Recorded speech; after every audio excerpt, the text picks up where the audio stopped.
Good evening and welcome on Capital One TV. On January tonight, the important demonstration for Manuel's freedom after a dark story of wine traffic at the IAP of Toulouse. Demonstrators have come in large number to show their support and their faith in Manuel's innocence. Scientists have also discovered that rugby can play a significant role in stopping the myopathy disease. A young rugby man will share his own story with us. We will also talk about the new movie, The First Day of the End of Your Life, from anti-starring Jack Moore, who will come to the studio to talk about his experience. The main subject tonight deals with the arrest of Manolo after a testimony of a father accusing him of selling wine to students at the IAP of Toulouse. The report is from Lindsay Johnson. 3 days ago, a well-known homeless man at the IAP called Manolo has been arrested by 7 policemen in Toulouse. According to the IAP's headmaster, he has disrupted the auditorium's lectures for many years, but he has specified that this man is really peaceful and cooperative. Manolo has been charged in a red wine traffic into the auditoriums after a complaint lodged by a student father. An inquiry has been opened to determine these allegations' veracity and if they are proof of Manolo's guilt. This case has created a great split in France and particularly in Toulouse between those who proclaim his innocence and the others who denounce a real breach for this reputable institute. The man who has denounced Manolo at the Toulouse Central Police Station has wanted to testify indeed through fear of reprisal. Furthermore, he does not want to wrong his son, who is not implicated in this decision. He has just confided to his family because he felt an insecurity when he attended classes. Here comes his own version of the events. This case is a real tragedy for the whole family. It is difficult to talk about this because the wickedness of this outlaw choked deeply my son. In our Sicilian family, we are not familiar with illegal behaviors. My son told me that one day a man called Manolo forced him and his friends to buy several wine bottles. He refused, of course, but some of his friends have sunk in the dark scroll named alcoholism. It's intolerable because these young people didn't succeed in their studies, and that's why I asked to my friend to go to the police. We made them an offer they couldn't refuse. I don't want to avenge my son personally. We do not like violence, we are just businessmen.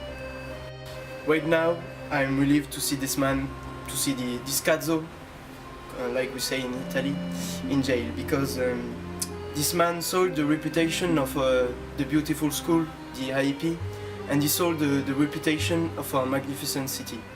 It was a problem, so we have to solve it. I hope that the judges will be untraceable with him and will make him sleep with the fishes. Moreover, my son told me that the wine was both illegal and shabby. In the land of my father, this is a blasphemy, and we are not compliant with blasphemy. Thank you, Lindsay, live from Toulouse, where the demonstration is reaching a high level, as we can see. I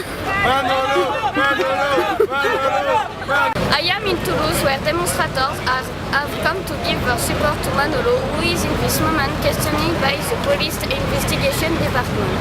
They are contesting the ground of his arrest. Why are you here today? Please, leave Manolo alone. You know he's innocent. It's obvious that all this story is a frame-up. You know, the Capital University has tried for years to stop Manolo's concert in its auditorium, and the police has always looked for an excuse in order to be done with it. Everybody knows Manolo. Everybody knows he doesn't care about money.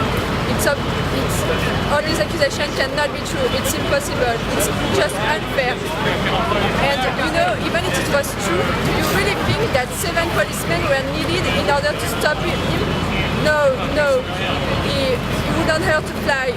So please just stop kidding us and set him free.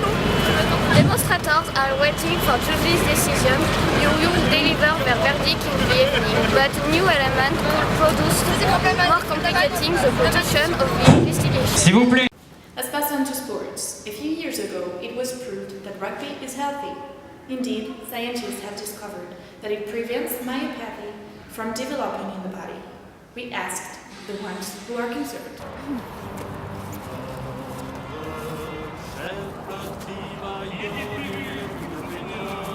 Welcome in the famous Gorret Stadium. I'm here with Wayne, 18 years old, who have just started playing with the team. So why have you begun rugby? When I was 8, I watched a rugby match at the Ernest Vallon Stadium. It was like a reveal for me, but the doctors didn't want me to play sports. They thought I was too weak for this.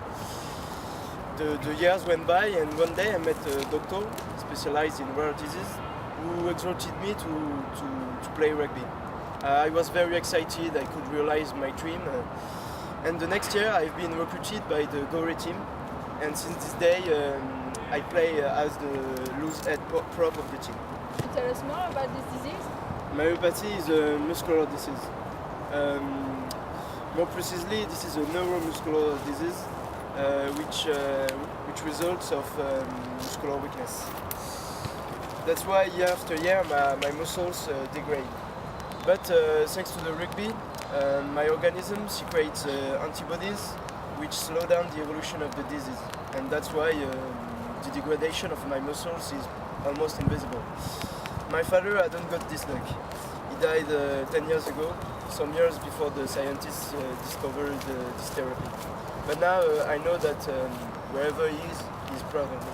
Wow, this is amazing that rugby can prevent myopathy. Thank you so much for this interview and good luck for your sports career. Thank you very much. After sports, let's talk about cinema. Tonight we have with us the famous actor and director Jack Moon, who presents his new movie in which he also plays, called The First Day of the End of Your Life. Before welcoming him, let's have a look on the trailer.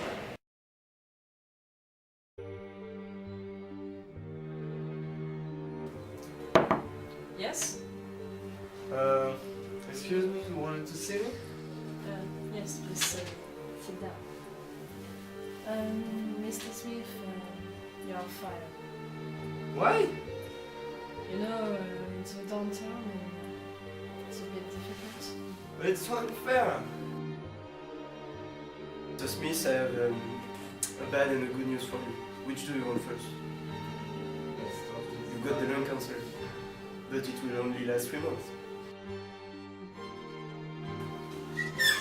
Hey, Oh, how are you? it's over. I have enough of being fucking life. What? And we have an appointment Thursday with the judge to sign divorce certificate. No, you can't decide this so fast. Come on, let's talk about it together. No. John is coming here in 1 hour. John, my best friend? Yes, he's going to live here.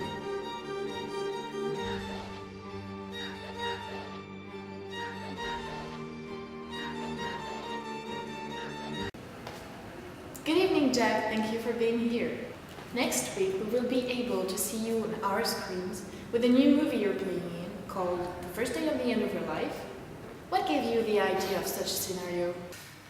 Well, as my own life is very interesting and as I succeed in everything, I wondered how could be a life that doesn't look like that. I wanted to stage a situation I never faced. I thought it was interesting to show to the public another aspect of life instead of just making a movie in which everything goes on well, you know? And so, how did you feel about playing the role of a man whose life is full of failures when your own life seems to be so successful? At first, I didn't really know how to play it, so I went to see people that have already went through this kind of situation. I was very inspired, yes. I think it was very interesting. How do you consider your future on a personal plan and on a professional plan? I think I deserve some holidays, so I'm thinking of buying an island in the Caribbean. I will probably win some Oscars for this movie, so I think I will make up the rest of Alice Misadventures in another movie. Alright, Jackman, thank you for having spent a few time with us. I'm sure our public cannot wait to see your movie. This news edition is now over. Thank you for watching and have a great evening on our channel.